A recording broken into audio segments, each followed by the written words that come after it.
You are listening to the Central Indiana Scoreboard Show, episode number 242.1, our update on everything that happened over the weekend in Central Indiana's high school, college, and professional sports world, and a little bit of major national sports news, anything that may be of interest to Central Indiana sports fans. You're listening to the Central Indiana Sports Report with your host, Greg Mengels. Good morning, good afternoon, or good evening. Whenever you've chosen to listen to the Central Indiana Sports Report, we thank you for spending part of your day with us. Today is April 21, 2025. It's a Monday, so it's another day for the Central Indiana Sports Report. I'm your host, Greg Mengelt, and I love Central Indiana sports. As you may be able to hear, I am coming to you today from Madison Grant High School. Producer Susie is in the control room at headquarters in Jeffersonville. Welcome to the Central Indiana Scoreboard Show. New format alert again. I've decided that we're not going to be having the daily report anymore on weekends. Just too much work, and I need some time off. So starting this week, we'll have a weekend preview every Friday, then recap everything that happened over the weekend in our Central Indiana Scoreboard Weekend Report. The exceptions will be major high school sporting events that are happening. We'll continue to have individual sports scoreboards for Friday football and for postseasons for every single sport. And of course, we'll continue to have Hanson's Combat Sports Report and Uncle Paul's MLB Report every Saturday and Sunday, respectively. And if the Colts, Pacers, IU, Purdue are playing, or if there's an IndyCar race, or any major national sporting event, we will continue to release segments over the weekend. Just no more daily report on the weekends. So that means we will have a Central Indiana Scoreboard Show, letting you know everything that's going on in Central Indiana sports every Monday through Friday at 1 o'clock. Coming up, the NBA and NHL playoffs are underway. Madison County champions were crowned in tennis, softball, and boys and girls track, 2 by Alexandria, 2 by Pendleton Heights. And we have all the local high school and college results from Central Indiana over the weekend. But first, this is the part of the podcast where I beg you to go to our YouTube page and subscribe. Just search Central Indiana Sports Report. So easy to find. Even if you're already subscribed at SoundCloud, Spotify, Apple, or Amazon, it would help us so much if you'd go on over to YouTube and subscribe. About to have a lot of cool things coming on YouTube. The Pacers absolutely trounced the Milwaukee Bucks Saturday afternoon in Game 1 of their Eastern Conference quarterfinal matchup at the Fieldhouse. The Pacers led 33-25 at the end of the first and 69-43 at the half. Pacers veteran Miles Turner said the home crowd was a big edge. Momentum, carried, I think, great through Gamebridge today. When you start the game off hitting shots and getting the crowd into the game, works well in your favor. So I think we did a good job of establishing the way we wanted to play early and then, defensively just flying around. The Pacers shot 52% from the field, held the Bucks to 41%, and only had 5 turnovers in the victory. They were also balanced like usual with 25 points from Pascal Siakam and at least 6 points from 9 different Pacers. Giannis Antetokounmpo had 36 points and 12 rebounds to lead Milwaukee. He was, however, just 8 of 15 at the foul line, with the Pacers' strategy clearly to make him beat them at the foul line. Pascal Siakam felt like Indiana did about as well as it could against the MVP. He's a tough coverage. Just he's coming downhill. You got to do the best you can. He's really good at getting to the paint, getting to the rim. He's strong. He's physical. So it's gonna take a lot. And I thought we did a decent job, but he got a lot of easy buckets there too.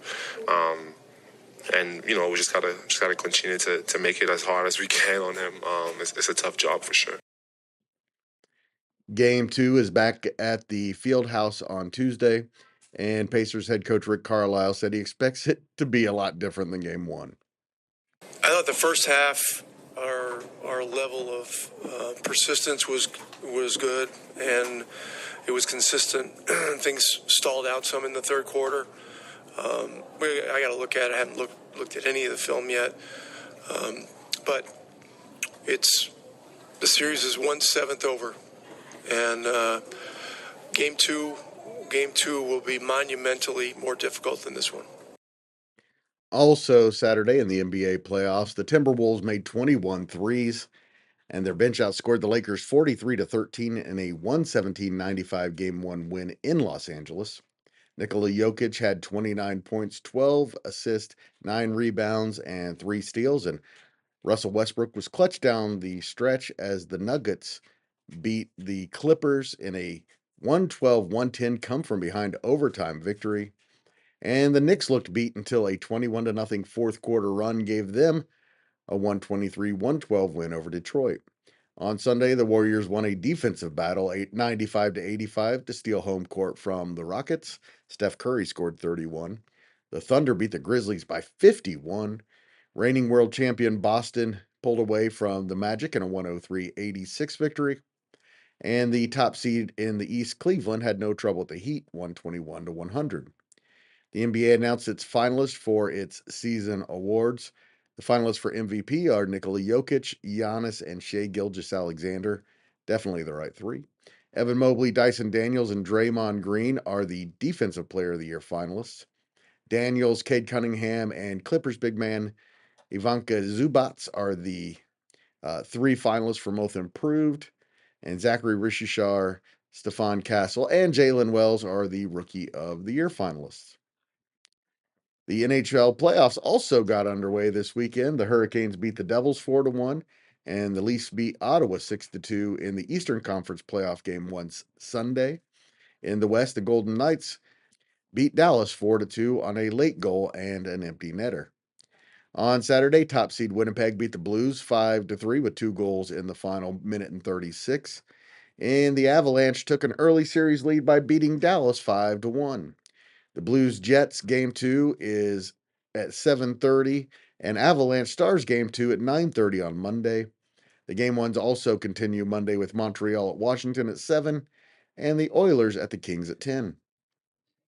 In Major League Baseball, the Reds beat the Orioles 24-2 on Sunday to take the series and are now 11-11, 2 games behind NL Central leading Chicago Cubs and a game behind Milwaukee for second. Cincinnati starts a series in Miami beginning Monday at 6:40. The Cubs have scored 19 more runs than any other team in baseball and are 14-10, heading into a series with the Dodgers starting on Tuesday. And for those of you who haven't been paying attention early in the season, it's understandable with the NBA playoffs and the NCAA tournament and the NHL playoffs, all that. Understandable if you haven't been paying attention. The division leaders so far, the Yankees, Tigers, Rangers, Mets, Cubs, and Padres. Other teams with great starts have been the Dodgers, Giants, Diamondbacks, Phillies, and Cleveland. Alexandria beat 2A number 11 Frankton 6-2 in the program's first ever Madison County Softball Championship. It's the second straight win against a ranked team for the Tigers. They had to beat county powers Elwood, LaPel, and Frankton to take the title.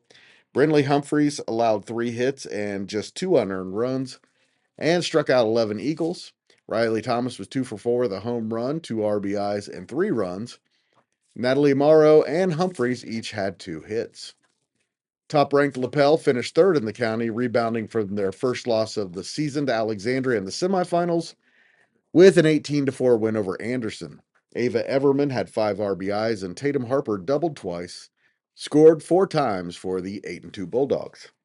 Class 2A number 7 Madison Grant went 2-1 in the county tournament after beating Pendleton Heights 10-7 Friday. The Argyles trailed 6-5 heading into the 7th before Carly Holiday tied the game with her second home run of the season. That was in front of Madeline Klaus's 2-out, 2 RBI single that won the game. Jonna Hyatt had 3 hits and 3 RBIs, and Grace Wood had 3 hits with a double, scored twice, and drove in another. Madison Grant is now 5-2. On Friday, Charlie Ballard's walk-off solo home run to open the 9th gave Mrs. Sinwal a 4-3 win over Belmont. It's the 3rd straight win for the Indians. Tipton beat Eastern 8-7. McKenna Comer, Lacey Bittner, and Ella Lobeck each scored 2 runs for the Blue Devils. They're now 3-6 on the year. Number 1 Western is 6-1 after an 8-1 win over Pioneer. Brinley Erb hit 2 home runs and had 6 RBIs. Number 9, Yorktown beat Monroe Central 15-5. Freshman Danae Caldwell homered twice. Yorktown's now 5-1. Shelbyville beat Delta 18-3. Anna Shear scored twice for the 7-5 Golden Bears. Delta's now 2-6. Wabash got by Marion 5-4 with a winning run coming on a wild pitch. Ritter dropped Sheridan to 0-3 with a 16-9 home win. Lainey Mendenhall had 4 RBIs for the Blackhawks. And Plymouth blanked Taylor 6-0 behind Audrey Ferguson's one hitter. In high school tennis, Fate Bridwell needed a third set tiebreaker to beat Lapel's Claire Hummerkhaus and give Alexandria its 7th straight and 10th overall Madison County Tournament Championship with a 3-2 win over the Bulldogs. Bridwell came back from a set down and 4-1 down in the second to survive game point and seal the Tigers' win. Lainey Hammerker got a big 6-2, 6-4 win over Breland Norris at number 1 singles, and Frankton cruised past Elwood 5-0. The Eagles won all 5 matches in straight sets, including Campbell Choir and Layla Dietzer's 6-0, 6-0 win at number 1 doubles, and Sloan Harrison's impressive 6-0, 6-3 win over Elwood's Brianna Rangel at number 2 singles. We move to track and field, where Pendleton Heights swept the Madison County Championships. The Arabians won the boys event by 68 points over defending champion and runner-up Madison Grant. Madison Grant's girls were also second, 63 points behind the Arabians. Ava Gerald, Anya Zeller, and Maddie Pfister dominated for the Arabian girls. Gerald won the 800, 1600, and 3200. That's 4.5 miles of winning. And Zeller was the runner-up in all 3. Pfister won the 100 and 200. Madison Grant won the 4x100 relay and 4 of the 5 field events. Rylan Stanger won the high jump and long jump. Abby Winchester won the pole vault. And Brooklyn Hodup is the discus county champion. Anderson had 3 champions, 2 of them in the hurdles events. Nyla Macklin won the 100 hurdles, and Kay Brianna Austin is the 300 hurdles champion. Zariah Hampton also won the Madison County shot put title. Lapel's Layla Wilson won the 400, and the Bulldogs took the 4x800 meter relay championship. And in the boys race, Pendleton won 5 events, including Keaton Jones winning both sprint races. Benson Davis won the 1600 champion. Gabe Martin is the shot put champion, and the Arabians won the 4x800 relay. Blade Harris won the 300 hurdles, and runner-up Madison Grant won 3 of the 5 field events. William Ewers is the pole vault champion. Zawan Johnson, the long jump champion, and Rosen White is the discus champion. Third place Anderson had 2 winners, the 4x100 relay team and Jensen Schrock in the high jump. Fourth place Frankton got wins from Blake Nickham and Nickham's 4x400 meter relay team. Lapel's winners were Jack Combs in the 800 and Simon Nicholson in the 3200. And Anderson Prep's Caleb Eldridge is the 110 high hurdle county champion. Yorktown's girls finished 3rd at the Marion relays. Kokomo was 6th, Marion 7th, and Muncie Central 9th. In high school baseball, Alexandria won for the 5th time in its first 7 games, beating Anderson 11-7 to finish 3rd in the Madison County tournament. Adrian Smith went 3 for 3 with a double, a triple, a run, and an RBI. Will Rowland went 2 for 4 with a double and 3 RBIs. And Trevor Martin homered and drove in 3. Caden Kendall had a 2 RBI double for 2 and 4 Anderson. In a regional rematch, Madison Grant beat Frankton again, this time 13-2 for 5th place in the Madison County tournament. After falling behind 1-0 after a half inning, the 6-2 Argyle scored 10 times in the bottom of the first. They had 13 hits in the win, including 7 doubles. Luke Gilman was 3 for 4 with 2 doubles and scored 3 times. Elwood took advantage of 6 walks and 6 APA errors in a 15-5 win Friday. A.J. Flanagan had an RBI triple and scored 3 times. Dylan Grimes had 2 hits, including a double that drove in 2 runs. And Jackson Gordon had a 2 RBI double in the win. The Panthers are now 2-5. Reminder, the Madison County Championship game between Pendleton Heights and Lapel has been rescheduled for Friday, May 2nd. Mississinawa went 2-0 over the weekend, the only team that played both Friday and Saturday on Easter weekend, beating Southwood 11-3 at home on Friday and Northwestern 2-0 on the road Saturday. Kenny Ayala threw a no-hitter in Saturday's win. He struck out 8 Tigers and walked just 2. We had a very light Saturday on Easter weekend. Oak Hill and Bluffton split a doubleheader. The Golden Eagles lost game 1 4-2, then beat the Tigers 12-9 in the nightcap. They're now 5-4. And Lafayette Jeff won its third straight NCC game with a pair of 10-0 wins over Muncie Central. It was, however, a busy Friday in baseball. Blackford went 1-1 in a split doubleheader at home. The Bruins beat Cass 7-4 and lost to Blue River 11-9. They are now 4-5. Trey McIntyre went 6 for 8 with 4 RBIs on the day for the Bruins. Hamilton Heights is 2-5 after a 7-3 loss to Mechanical Friday. PJ Wright had a couple of RBIs for the Huskies. Kokomo scored 3 times in the 13th after Frankton scored twice in the top of the inning. And they beat the Hot Dogs 6-5 Friday. Isaac Flamino's bases loaded walk won it after Eli Rose game-tying single. Kokomo's now 2-5. Wabash beat Marion 6-5 in 11 innings, and on Dominic Baker's walk-off single, Isaiah Freshwater, Gabe Sticken, and Mason Bunch all had 3 hits for the Giants. Western scored 12 times on 14 hits and needed just 4 at-bats to do it in a 12-1 win over Carroll. Kyler Norman, Gavin Denton, Braden Miller, and Miles Rudy had 2 hits apiece for the Panthers. Cooper Wells, Ashton Castillo, and Denton allowed just 1 run on 4 hits. The Panthers are now 9-1. Eastern is 8-2 after beating Northfield twice Friday, 15-3 and 12-2. Caleb Hurt hit for the cycle and drove in 5 runs in the opener.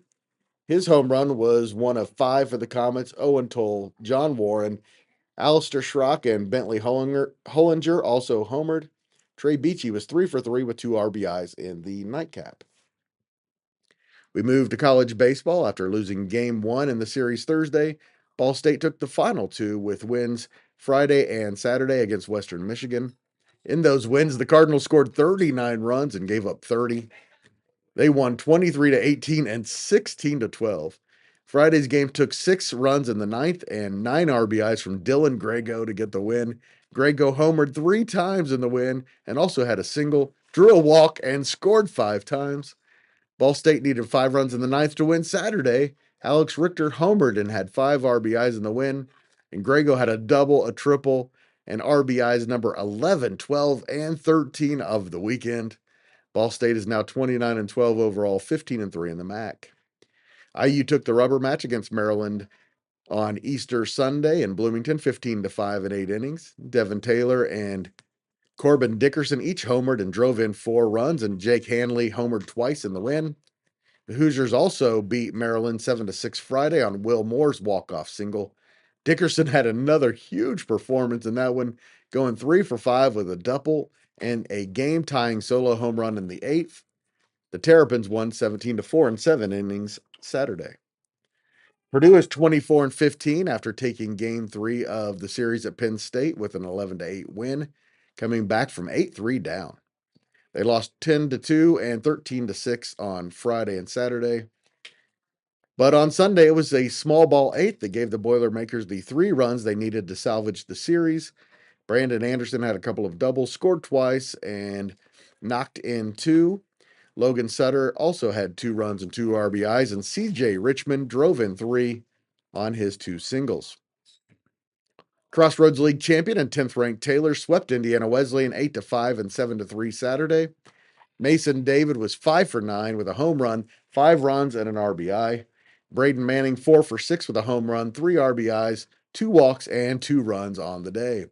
It was Luke Picciotti's 3-run homer in the 7th. It was the difference in the Game 2 win for the 37-8 Trojans. Anderson is 21-12 after a pair of losses, 10-9 and 15-11 at Franklin on Friday. The Ravens scored 20 runs but squandered plenty of opportunities with 43 base runners in the doubleheader. Cody Jackson was 4 for 7 with 2 home runs and a double, 4 runs scored, 4 RBIs, and 2 walks on the day.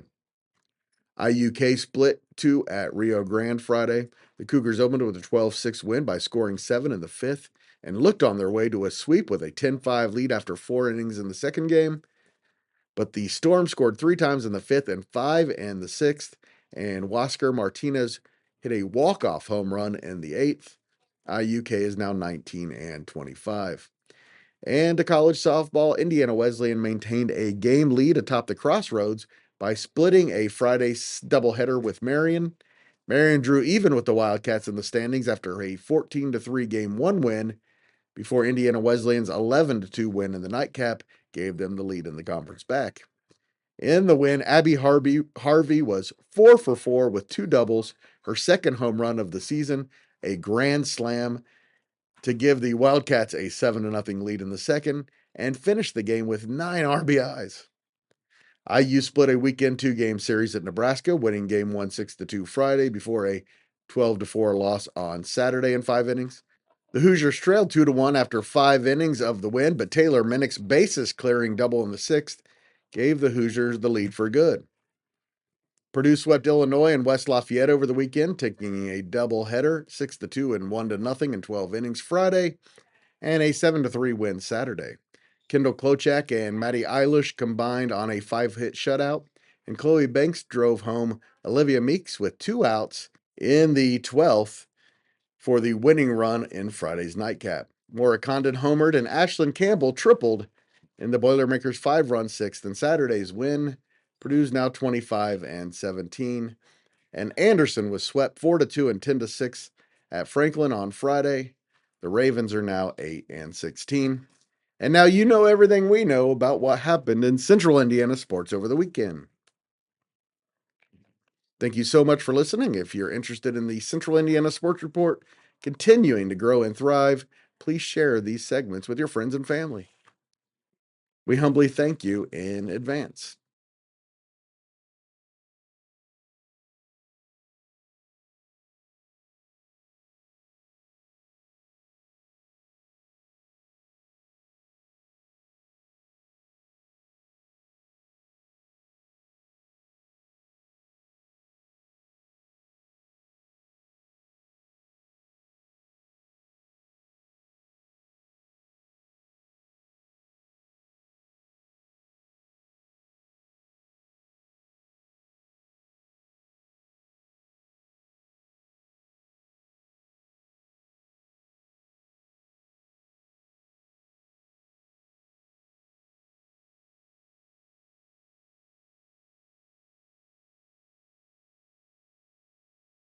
Central Indiana Sports Report is a product of ITG Media.